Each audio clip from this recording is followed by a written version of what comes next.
बच्चों, मैं आपकी हिंदी की अध्यापिका आज आपको पढ़ाऊंगी पाठ्य पुस्तक भाषा भारती से पाठ 6 चींटी और हाथी। बच्चों, चींटी और हाथी को दोनों शब्दों को सुनते ही हमारे मस्तिष्क में कुछ विचार आते हैं। जैसे चींटी कैसी होती है? जोर से काटने वाली होती है, छोटी होती है और बड़ी कमजोर होती है। वही हाथी बड़ा, मोटा और ताकतवर होता है। आइए पहले कुछ कठिन शब्दों का अध्ययन करें, उसके बाद हम अपने पाठ को शुरू करें। पहला शब्द है घमंड। घमंड अर्थात अहंकार। बल, बल अर्थात ताकतवर, ताकत। परछाई, परछाई का अर्थ है छाया। तट, तट का अर्थ है किनारा। चूर चूर कर देना अर्थात तोड़ देना। मंगल, मंगल का अर्थ है भला। क्षमा, क्षमा का अर्थ है माफी। शक्ति, शक्ति का अर्थ है ताकत। ये देखिए घमंड, आपको इस चित्र को देखकर क्या दिखाई दे रहा है? इस चित्र में रावण दिखाई दे रहा है। रावण जो बड़ा घमंडी माना जाता था। घमंड अहंकार। रावण में बहुत घमंड या अहंकार था। हमें कभी घमंड नहीं करना चाहिए। इस चित्र को देखकर आपको पता चल रहा है कि यह एक शेर का चित्र है और शेर के पास बल होता है, ताकत होती है। शेर बहुत बलवान होता है। परछाई, परछाई का अर्थ है छाया। जैसा कि आप चित्र में देख सकते हैं, कुछ बच्चे इस प्रकार खड़े हैं कि सूर्य उनके पीछे की ओर है और उन्हें अपने सामने अपनी परछाई दिखाई दे रही है। धूप में हमें अपनी परछाई दिखाई देती है। तट, तट का अर्थ होता है किनारा। किसका किनारा? किसी नदी का किनारा या समुद्र का किनारा। नदी के तट पर जाकर हाथी ने पानी पिया। चूर चूर कर देना अर्थात तोड़ देना। जैसे कांच का गिलास हाथ से गिर जाने पर चूर चूर हो जाता है। मंगल, मंगल का अर्थ है भला। हम सबको ईश्वर से सबके मंगल के लिए प्रार्थना करनी चाहिए। क्षमा अर्थात माफी। हमें अपनी गलती की क्षमा मांगनी चाहिए। शक्ति, ताकत। एकता में शक्ति होती है। जिस प्रकार इस चित्र में आप देख सकते हैं, कई सारे कबूतर अब एक साथ एकता के द्वारा जाल को उड़ाकर ले गए और अपने आप को बचाया। तो इन्होंने अपनी शक्ति को दर्शाया एकता के द्वारा। एकता में शक्ति होती है। कुछ कठिन शब्द: जंगल, परछाई, घमंड, सूंड, शक्तिशाली, बहादुर, प्रसन्न, शक्ति, क्षमा, नन्ही। चलिए बच्चों, इसको पढ़ते हैं। एक जंगल में बहुत से जानवर रहते थे। उनमें एक हाथी भी था। एक दिन नदी के तट पर वह पानी पी रहा था कि उसे पानी में अपनी परछाई दिखाई दी। परछाई देखकर वह बहुत खुश हुआ। वह सोचने लगा कि जंगल में मैं ही सबसे बड़ा हूँ।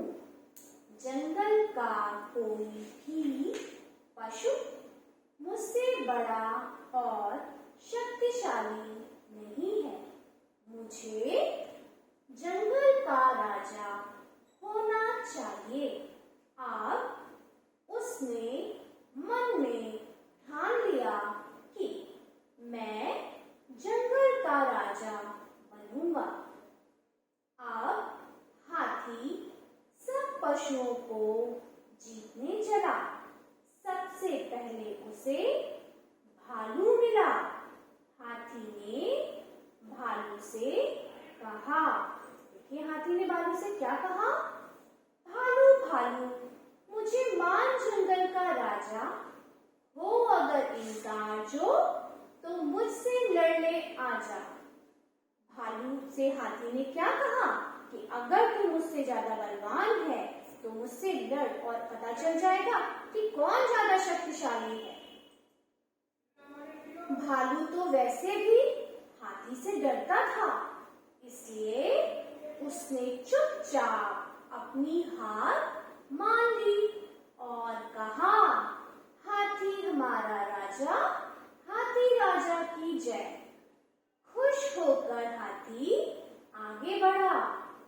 आगे उसे एक भेड़िया मिला। हाथी ने कहा, देखिए हाथी ने भेड़िया से क्या कहा, भेड़िए भेड़िए मुझे मान जंगल का राजा हो अगर इनकार जो तो मुझसे लड़ने आ जा। भेड़िया भी हाथी से डर गया। उसने सोचा, राजा कोई भी हो मुझे क्या। उसने हार मान ली और कहा, हाथी हमारा राजा, हाथी राजा की जय। खुश होकर हाथी और आगे बढ़ा। चलते चलते उसे एक चीता मिला। हाथी ने कहा, देखिए हाथी ने चीते को क्या कहा, चीते से हाथी ने कहा, चीते चीते मुझे मान जंगल का राजा हो अगर इनकार जो तो मुझसे लड़ने आ जा। चीता अपने को बहादुर समझता था। वह अकड़ गया। हाथी ने गुस्से में एक चिंगार मारी और एक पेड़ उखाड़ दिया। यह देख चीता डर गया और उसने कहा, हाथी हमारा राजा, हाथी राजा की जय। हाथी आगे बढ़ा। चलते चलते उसे एक शेर मिला। हाथी ने कहा, बच्चों आपको पता है ना जंगल का राजा तो शेर होता है, परंतु हाथी ने देखिए शेर को क्या कहा, शेर शेर मुझे मान जंगल का राजा हो अगर इनकार जो तो मुझसे लड़ने आ जा। शेर को अपने बल पर बहुत घमंड था। वह हाथी पर टूट पड़ा। हाथी ने उसे अपनी सूंड में लपेट कर पटक दिया। शेर ने भी हार मान ली और कहा, हाथी हमारा राजा, हाथी राजा की जय। हाथी बहुत प्रसन्न था। उसने सोचा कि मैंने सब पशुओं को जीत लिया है, अब मैं इस जंगल का राजा हूँ। वह ऊंचा ऊंचा गाने लगा, मैं जंगल का राजा, मैं जंगल का राजा। चलते चलते उसे एक चींटी मिली। चींटी को हाथी का घमंड अच्छा न लगा। वह बोली, हाथी हाथी इतना घमंड ठीक नहीं। जा, तुझे जंगल का राजा नहीं मानती। तुझे अपने बल पर इतना घमंड है तो मुझसे लड़कर देख ले, आजा। हाथी घमंड में चूर था। वह अपनी सूंड से चींटी को पकड़ने लगा। चींटी झट से उसकी सूंड में घुस गई। उसने हाथी की सूंड में जोर से काटा। हाथी दर्द से तड़प उठा। वह दर्द से तड़पने लगा। अब चींटी ने पूछा, हाथी भाई क्या अब भी आप अपने आप को शक्तिशाली मानते हो? हाथी बोला, चींटी रानी, मैं अब कभी अपनी ताकत पर घमंड नहीं करूंगा। तुम मुझे क्षमा करो। चींटी सूंड से बाहर निकल आई। हाथी चुपचाप शर्म से सिर झुकाए जंगल में चला गया।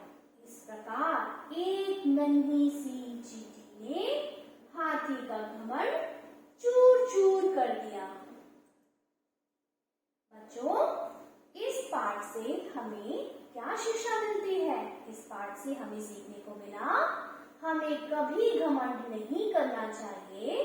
हमें अपनी बुद्धि से हम ताकतवर दुश्मन को भी